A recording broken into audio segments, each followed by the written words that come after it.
Secret of the Silver Key, written by Phyllis J. Perry. Well, hello, Wilson friends. Today we are ready to start a book that's called Secret of the Silver Key. Our main character is Fribble the Mouse, and in every single chapter in our book, Fribble is going to make a trip to the library and use a different resource in each chapter. For everything that Fribble practices and uses at his library in the story, we are going to use in our library at Wilson Elementary. So here is chapter number 1. Fribble Mouse stood in his front yard playing catch with his little brother Scamper. Fribble felt proud, using 2 of his brand new birthday presents, a baseball mitt that smelled like fresh leather, and a shiny white ball with red stitches that didn't have any grass stains on it yet. Instead of dropping almost every ball as he usually did, Scamper was making good catches using Fribble's old glove. And that was a good thing, because Fribble felt too stuffed to bend over, and he surely did not want to have to go chase after any balls. In fact, he didn't think he could run anywhere at the moment. 6 of his school friends and his neighbor from across the street, Mr. Crumb, had come over to his Saturday afternoon birthday party. Fribble's mother had fixed his favorite food, gooey macaroni with tons of cheese. Afterwards, Fribble ate a huge helping of cheesecake. His friends, laughing and full, had all left about a half an hour ago. Fribble watched as a red, white, and blue mail truck made its way down their street. When the mailman reached their house, he put several envelopes into the mailbox and he waved to the 2 ball players. Fribble stopped playing catch, and he ran to pick up the mail and to bring it inside.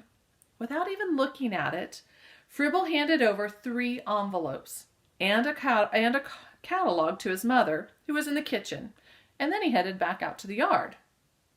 "Just a minute, Fribble," his mother said as she turned over one of the envelopes in her paws.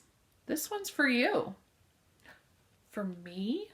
Fribble said, his long tail switching back and forth and his whiskers quivering, as they always did when his curiosity was aroused. Was somebody sending him a birthday card? And who could it be? Mother handed Fribble the envelope and he stared at it. It was addressed to Fribble Mouse, all right. No mistake. Then he squeezed it. The envelope had a big, hard lump in it.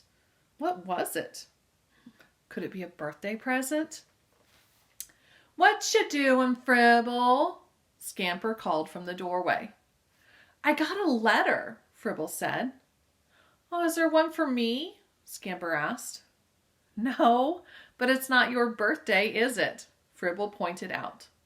Scamper stood close by to watch. Fribble tore open the envelope, and inside was a bright birthday card showing a picture of a young mouse in a baseball uniform.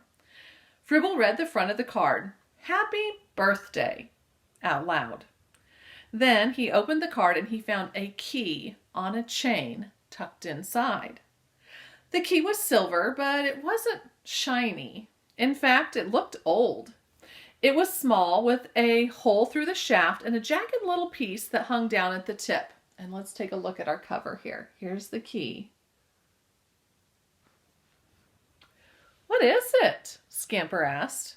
"It's a key," Fribble said. "I mean, what is it for?" said Scamper. "Well, I don't know yet," Fribble said. He carefully put the chain around his neck, and then he opened the card. The message was written inside. Luckily, Grandma printed it, because Fribble didn't know how to read cursive writing yet. "What's it say?" Scamper asked. Slowly, because he wasn't the world's best reader, Fribble read it out loud. "Dear Fribble, I hope you have a happy birthday with your friends today. Grandpa and I will have another birthday party for you next weekend when you come to visit us on the farm. And we have a special present for you too. I won't tell you what it is because it's a secret, but I will tell you that you'll need your key. The key opens You're present. It's an anti-Q. Fribble read the last word carefully. Auntie-Q? Who's that? Scamper demanded. I know Auntie Bessie and Auntie Pokey, but I don't know any Auntie Q. Fribble looked at his mother. She was smiling, but she didn't say anything. Of course, Fribble could have asked her about the strange word, but he liked to figure things out on his own. He pushed the envelope into his pocket and he said to Scamper, Do you want to walk with me to the library? Sure, Scamper agreed. Cheddarville's library was only a couple blocks away, and Scamper went there often with Fribble. The librarian, Mrs. Scurry, was glad to see them because they always had interesting questions for her. Hello, she said, as Fribble and Scamper came in.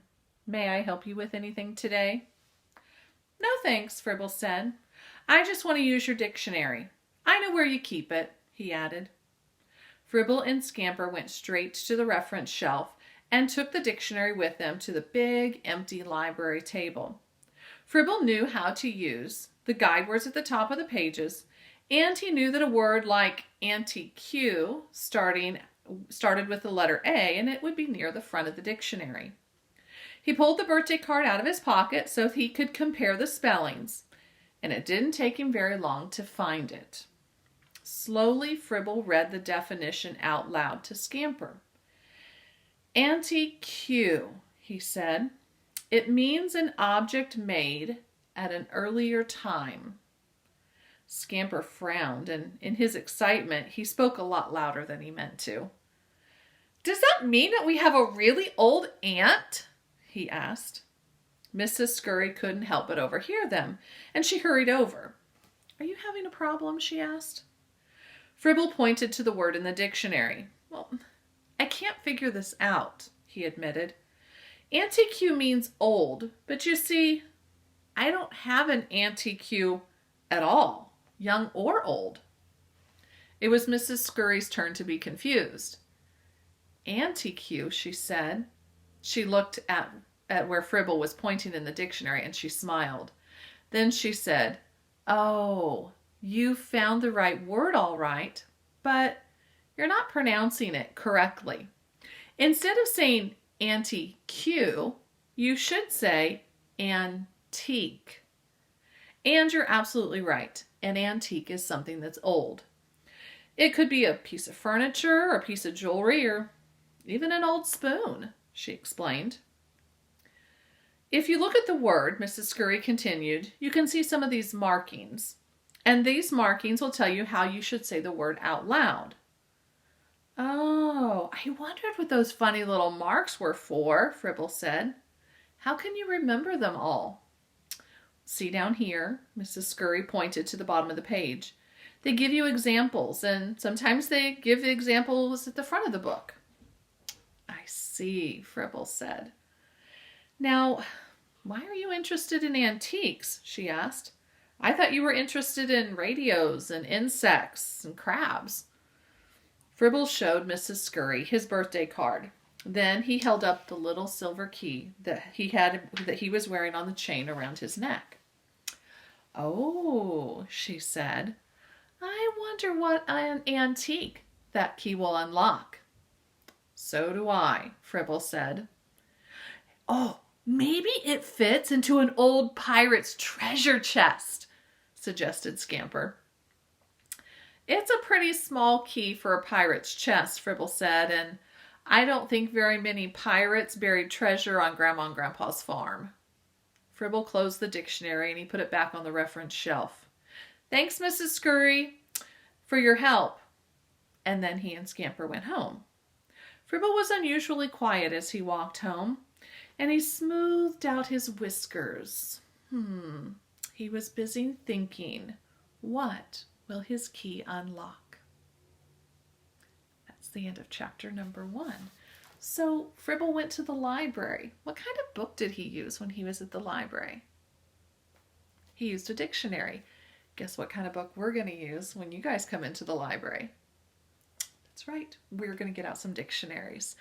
All right. Thanks for joining me for chapter number 1. I look forward to working with you guys in some dictionaries next time.